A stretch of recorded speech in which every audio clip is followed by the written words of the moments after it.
বিসমিল্লাহির রহমানির রহিম। এই মুহূর্তে যে যেখানে বসে হাটে মাঠে গঞ্জে ঘাটে বনে বা জঙ্গলে বৃহস্পতি বা মঙ্গলে দাঁড়িয়ে বা বসে দেশে বা প্রবাসে অনলাইন বা টিভিতে এমবি বা জিবিতে যে যেখানে বসে আমাদের অনুষ্ঠান দেখছেন সবাইকে জানাই সাদর সম্ভাষণ।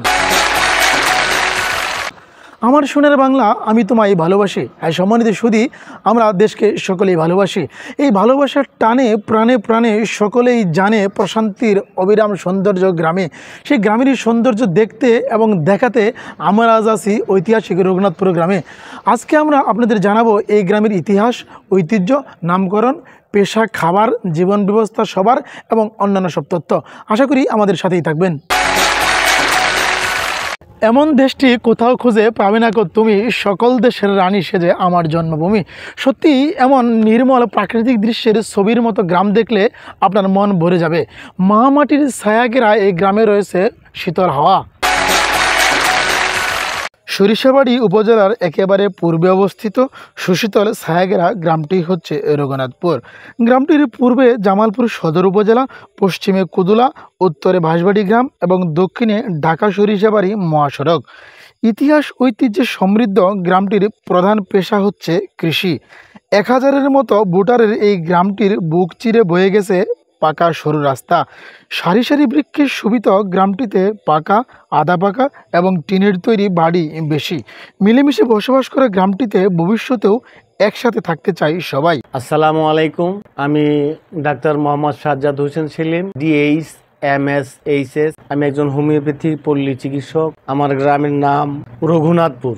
এটি অত্যন্ত একটি প্রাচীন গ্রাম। আমাদের গ্রামের শতকরা 90% জনগণ আদিকাল থেকে কৃষির সাথে, এই পেশার সাথে সম্পৃক্ত। এখনও এই পেশাটাই বর্তমান রয়েছে। আমি আমার গ্রামকে অত্যন্ত ভালোবাসি। গ্রামে এখন প্রায় 99% ছেলে মেয়ে লেখাপড়া করতেছে। গ্রাম আসলে অত্যন্ত শান্তিপ্রিয় একটি এলাকা, যা শহরের কোলাহল থেকে সম্পূর্ণ আলাদা। স্বাধীনভাবে চলাফেরা করা যায়, সেই দিক দিয়ে আমি আমার গ্রামকে অত্যন্ত ভালোবাসি। গ্রামের পরিবেশগুলো অত্যন্ত ভালো। গ্রামের মানুষ সহজ সরল। ভালো আছি, ভালো থেকো, আকাশের ঠিকানায় চিঠি লিখো। হ্যাঁ সম্মানিত সুধী, এই গ্রামের দৃশ্য দেখে সত্যিই চিঠি লেখা যায়।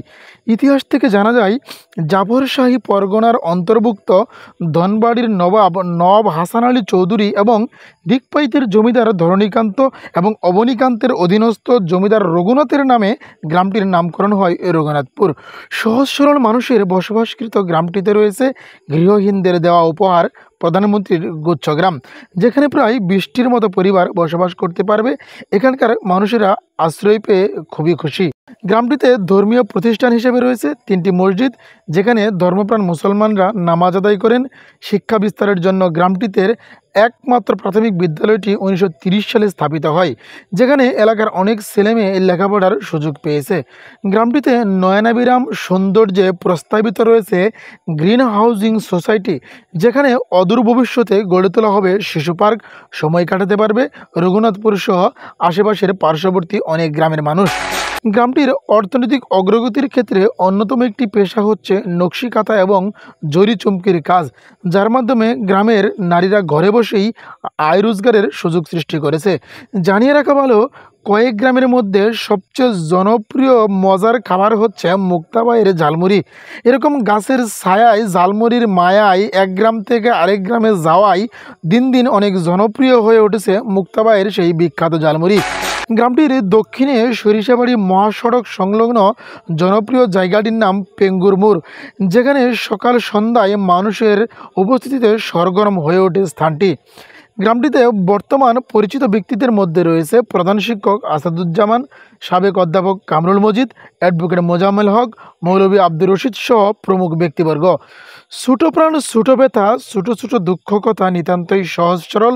এইসব সহজ সরল মানুষের জীবন ব্যবস্থা নিয়ে সামনে আবারও হাজির হব অন্য কোনো গ্রামে, অন্য কোনো নামে। সে পর্যন্ত সবাই ভালো থাকবেন, সুস্থ থাকবেন। সবাইকে অসংখ্য ধন্যবাদ। আল্লাহ হাফেজ। আসসালামু আলাইকুম।